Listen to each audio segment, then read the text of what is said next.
So there's a huge difference between experience and perception. Direct experience is what you are experiencing without you adding a label of any kind. And this is another thing I would like for you to be aware of after this lesson. It's the direct experience. Because with the direct experience, you're not adding any kind of label. So a direct experience, for example, is me sitting here right now.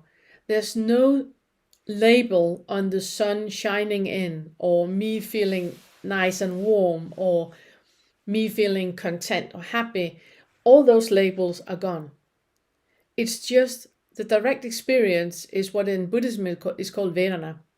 So it's when you have an experience of pleasant, unpleasant, or neutral. It is what is happening before you put the label on, describing what is pleasant, unpleasant, or neutral. It is before that. And I would like for you to play with that. Because, as I said, the thought is always thinking about something. And when you're sitting and practicing the Vedana, practicing what is pleasant, unpleasant, and neutral, that is the joy of experiencing. That is you getting into that. And you can have a joy in experiencing pleasant, unpleasant, and neutral.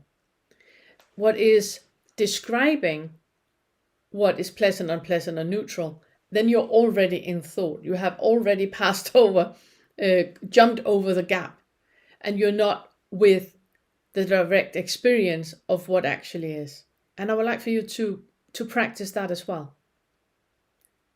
So see if you can kind of zoom out of the labels of what is happening and just be with what is happening. So it's pleasant, unpleasant, or neutral. It's not the label of why, it's just the being. Yeah.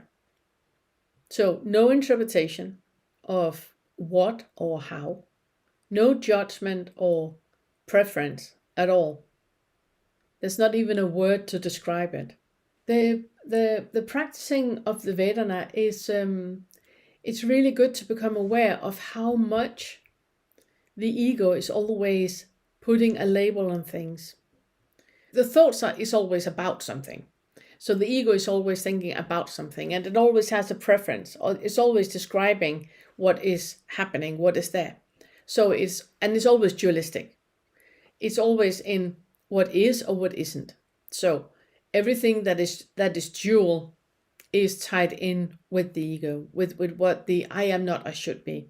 There's always a preference towards something. What might seem like a body experience is often just perception of what is going on, which means that it's mind created. Right, wrong, it can be correct, or you can condemn what it is, or you can interpret what is, and you put a label on it. And that is not Vedana. That is not Vedana. That's ego. That's ego.